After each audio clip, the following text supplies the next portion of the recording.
1999 ജനുവരി 22 മരവിച്ച് നിപ്പറ്റ ഒരു രാത്രി.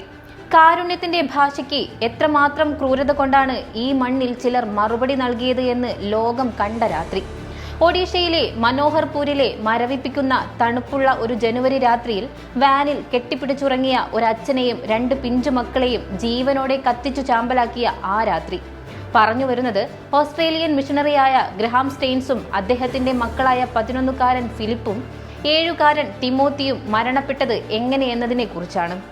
കുഷ്ഠരോഗികളുടെ കണ്ണീരൊപ്പിയതിന്, പാർശ്വവൽക്കരിക്കപ്പെട്ടവർക്ക് തണലായതിന് അവർക്ക് ലഭിച്ച കൂലി ജയ് ശ്രീറാം വിളികളോടെയുള്ള ആ തീവെപ്പായിരുന്നു. ആ കൊടും ക്രൂരതയുടെ മുഖ്യ സൂത്രധാരനാണ് ധാരാ സിംഗ്. സുപ്രീം കോടതി വരെ ജീവപര്യന്തം തടവ് ശരിവച്ച സിംഗ് ഇനി ജയിൽ മോചിതനാകാൻ ഒരുങ്ങുകയാണ്. തടവുകാലത്തെ നല്ല നടപ്പ് വിലയിരുത്തിയാണത്രേ ഒഡീഷയിലെ BJP സർക്കാർ കൊടും കുറ്റവാളിയെ പുറത്തുവിടാൻ ശുപാർശ നൽകിയിരിക്കുന്നത്. ലോകത്തെ നടുക്കിയ ഒരു വംശീയ അതിക്രമത്തിലെ പ്രതിക്കാണ് നമ്മുടെ ഭരണകൂടം ഇപ്പോൾ മോചന പാതയൊരുക്കുന്നത്. ഇനി എന്താണ് ഇതിന്റെ പിന്നിലെ രാഷ്ട്രീയം എന്ന് നോക്കാം. 26 വർഷത്തെ തടവിന് ശേഷം ധാരാ സിംഗിനെ പുറത്തുവിടാനുള്ള സംസ്ഥാന സെന്റൻസ് റിവ്യൂ ബോർഡിന്റെ ശുപാർശ കേവലം സാങ്കേതികമല്ല. ഇതിനു പിന്നിൽ വ്യക്തമായ രാഷ്ട്രീയ അജണ്ടകളുണ്ടെന്നത് സുവ്യക്തമാണ്. മതപരിവർത്തനം ആരോപിച്ചായിരുന്നു അന്ന് ബജ്രംഗ് ദൾ പ്രവർത്തകനായ ധാരാ സിംഗിന്റെ നേതൃത്വത്തിൽ ഈ അക്രമം അരങ്ങേറിയത്. എന്നാൽ ജസ്റ്റിസ് DP വധ്വ കമ്മീഷൻ വ്യക്തമാക്കിയതാണ് സ്റ്റെയിൻസ് മതപരിവർത്തനം നടത്തിയിട്ടില്ലെന്ന്.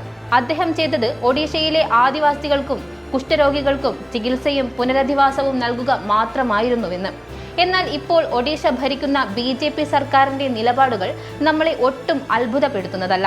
കാരണം ഈ ധാരാ സിംഗിന്റെ മോചനത്തിനായി മുൻപ് ജയിലിനു മുൻപിൽ പോയി സമരം ചെയ്തവരിൽ ഇന്നത്തെ ഒഡീഷ മുഖ്യമന്ത്രി മോഹൻ ചരൺ മാജിയും ഉണ്ടായിരുന്നു.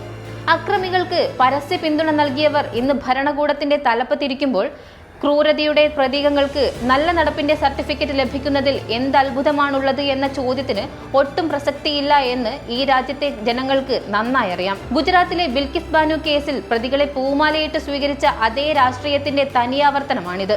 പക്ഷേ ഈ ഘട്ടത്തിലും നമ്മൾ ഓർക്കേണ്ടത് മറ്റൊരു മുഖമാണ്. Gladys Staines. തന്റെ ഭർത്താവിനെയും മക്കളെയും ചുട്ടുകൊന്നവരോട് ഞാൻ അവരോട് ക്ഷമിക്കുന്നു എന്ന് പ്രഖ്യാപിച്ച ഗ്ലാഡിസ്. അവർ ഇന്ന് വരെ ഇന്ത്യ വിട്ടുപോയില്ല.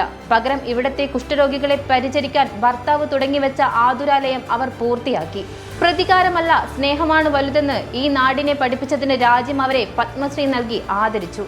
ഒരു വശത്ത് കാരുണ്യത്തിന്റെ വലിയ മാതൃക, മറുവശത്ത് വംശീയ വിദ്വേഷം വിതച്ച് പിഞ്ചു കുഞ്ഞുങ്ങളെപ്പോലും കരിച്ചു കളഞ്ഞ പ്രതികളെ തലോടുന്ന ഭരണകൂടം. ഈ മോചനം നീതിപീഠത്തോടും മനുഷ്യത്വത്തോടും ചെയ്യുന്ന വലിയ ദ്രോഹമാണ്. ഫാസിസം അതിന്റെ കൊലയാളികളെ നെഞ്ചേറ്റുമ്പോൾ ജനാധിപത്യ ഇന്ത്യക്ക് ഇത് ലജ്ജയുടെ നിമിഷം മാത്രമാണ്.